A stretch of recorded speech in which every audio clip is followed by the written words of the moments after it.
Oh, you gotta watch this. Post it! Post it! I'm not even recording you. Post it! Post it! I don't care. I don't care. I don't care. I just want you more. Hey, stop. What are you doing, bro? I need you! Take me back! Please! I'm going crazy!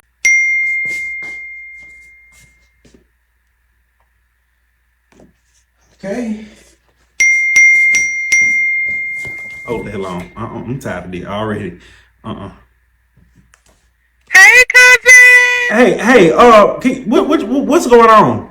Child, I don't know what happened. I got like 12,463 million messages from y'all this morning.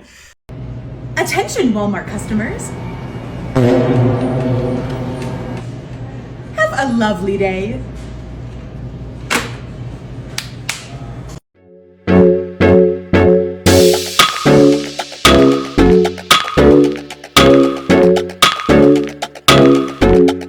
See, we live in a culture where people think every goodbye has to come with a grand speech, a viral post, or a dramatic falling out. But truthfully, it doesn't take all that.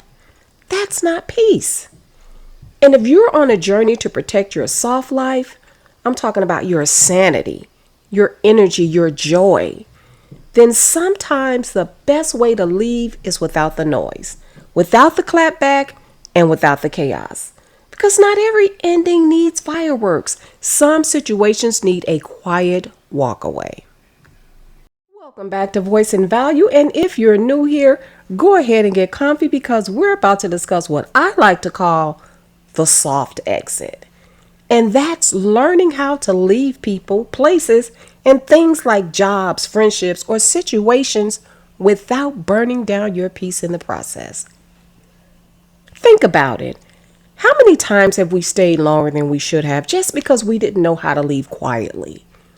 Or how many times have we blown up on the way out only to regret it later because now we're carrying more baggage than what we left behind? The soft exit is about self-preservation.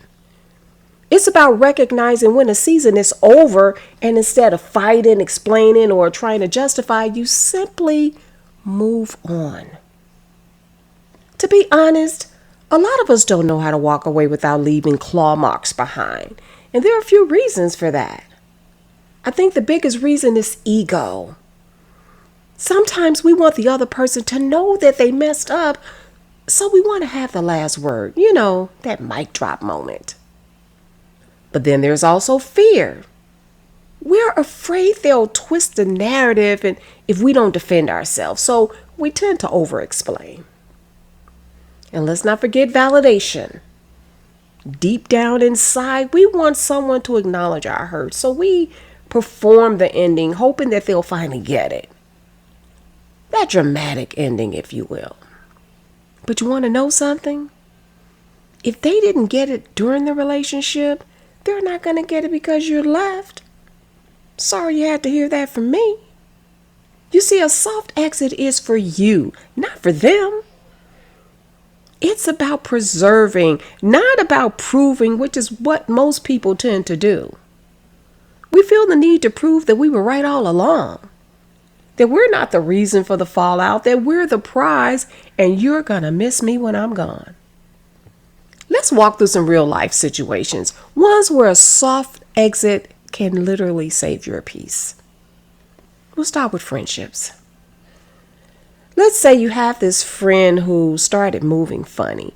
Maybe they were, let's say, dismissive of your growth. Or maybe they gossip too much. Or maybe they drain you every time you pick up the phone. So instead of sitting down for a dramatic TED talk about boundaries, sometimes you just gotta stop picking up the phone as often. You have to slow down the communication. You become unavailable. You bow out of the drama. Then quietly and ever so gently over time, you and that friendship have parted ways. That's how you soft exit. Now let's talk about workplace. Can you use this strategy in workplace situations? Of course you can. A lot of us have worked at jobs where we knew it was over months before we turned in that resignation. Maybe the respect just wasn't there. Maybe the environment was toxic. Maybe it just wasn't in alignment anymore. Instead of storming out with a y'all gonna miss me when I'm gone type of attitude, a soft exit looks more like quietly lining up your next move. Polish up that resume and snag that new job. Then give your 2 weeks notice and leave with your peace intact. You don't owe them a scene, but you do owe yourself a future. And although you may never hear those words, they will actually miss you and your value after you're gone. Because now, they got to get someone else to do it. Romantic relationships. Okay, now this one's hard. We're used to breakups being explosive. I'm talking about blocking and cursing and dragging each other online. But sometimes the soft exit is knowing this person really ain't your person. And that's when you bow out respectfully. You don't have to prove how bad they are by writing them a 4-page letter about how they're the problem. You definitely don't have to announce it to the world. You just exit. And choose the soft exit. Because why? That protects you from re-entering a cycle later because there's no messy fire to rekindle. But how when we've spent so much time together and everyone knows we're a couple? Well, I'm glad you asked. Let's talk about the soft exit approach. Decide quietly first. You don't threaten to leave every time there's an argument. You have to reflect on things first. Weigh the pros against the odds of staying and trying to work things out again. Make peace within your decision internally and then commit to stepping away. You never want to make a permanent decision based on your temporary emotions. You can meet up for a cup of coffee or at some public place and calmly explain that it's over. Wish them well, and then you truly move on. No dragging, no messy aftermath, just a clean, respectful departure that leaves your dignity intact. Instead of a long emotional debate, you want to say something clear and calm like, I've been doing a lot of reflecting, and I don't feel like this relationship is right for me anymore. I appreciate what we've shared, but now it's time for me to move forward alone. And then be quiet and let them respond. And don't over-explain. I can't express that enough. If they push for a reason, just keep it short without attacking and say something like, I'm not blaming you. This is not about blame. It's about me knowing that this is no longer the right fit for me.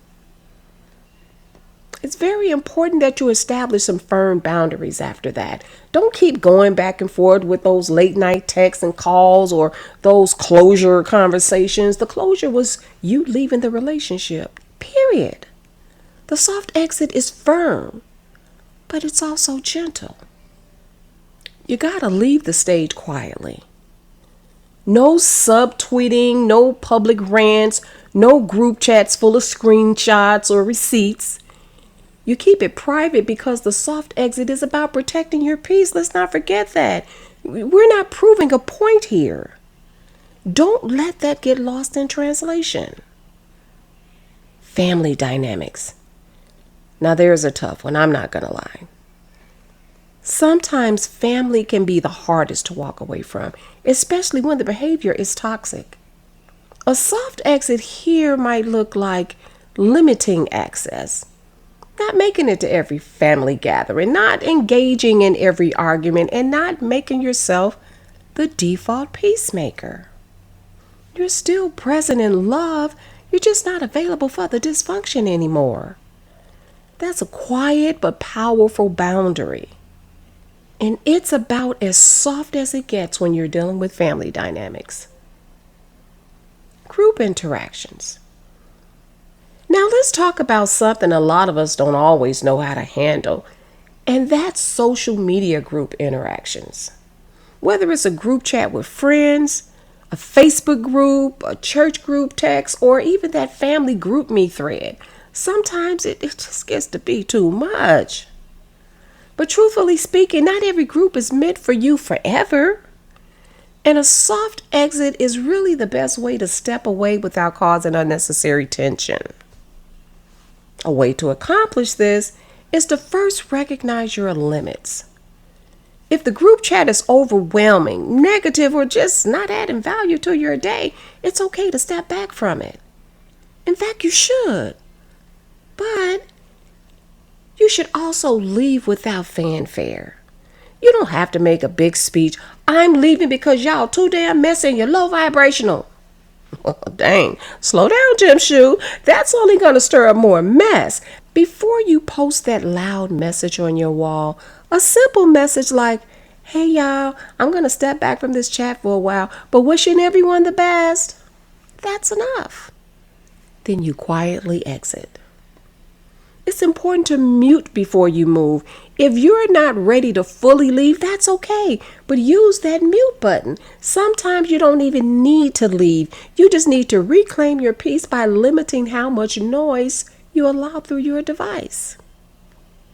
And please don't check back for validation. Once you step away, resist the urge to peek in and see what people are saying. That only drags you back into the same energy you were trying to leave behind. A soft exit from a group is about one thing, and that's controlling your environment. Remember, your mobile device is your space. You don't owe unlimited access to anybody, not even in a group setting. Protecting your peace online is just as important as protecting it offline, in real life. So what's the real payoff of exiting quietly? Why not just go out with a big old bang? Well, you get to keep your dignity. Remember, you're not leaving them with a performance of your pain. You'll never get to live that down. Instead, you're leaving with your head held high. And that's priceless. You're able to protect your peace. Chaos always costs us our energy. And the softer you exit, the more energy you save for your own healing and your next chapter in life. You get to avoid the unnecessary burning of the bridges. Life is funny, you know. Sometimes we cross paths again. And a soft exit means that you don't have to cringe if you ever run into them again. And one of the greatest benefits is that you stay aligned with your soft life. If peace is your priority, then the way you leave should reflect that. No noise, no mess, just the quiet confidence that you put yourself first, and you made a grown-up decision to manage your life in a way that best serves you. So now let's recap. These are some practical ways to practice the soft exit. Decide quietly. The choice to leave doesn't have to be announced before it's done. Make your decision with yourself first. And limit your explanations. You don't owe anyone a long story. A simple and respectful statement is enough. You have to redirect your energy. Pour into the next chapter of your life, not into defending why you closed the last one. And resist the urge to clap back. Silence speaks louder than anything you could ever post or text or say. Period. And trust your growth. If you're leaving quietly, then that in itself means that you're growing. Let that be enough. So at the end of the day, a soft exit doesn't make you weak. It's actually a wise decision. Anybody can burn a bridge. That's not hard to do at all. But it takes wisdom and maturity to know when silence is your best response. Remember, not every ending needs fireworks. Some endings need a quiet walk away. And it's in that walk that you find your freedom. So whether it's a friendship, a relationship, a job, family dynamics, or even group dynamics, give yourself permission to leave softly. It's up to you to protect your peace, to keep your dignity, and to step into your next season without carrying the weight of the last one. If this message resonated with you, let me know in the comments how you practice a soft life in your own life. And if you're still trying to figure things out, it's okay too. We're all on this journey together. Don't forget to like and share this video with someone who needs a reminder that peace is always an option. Don't forget to like, share, and subscribe.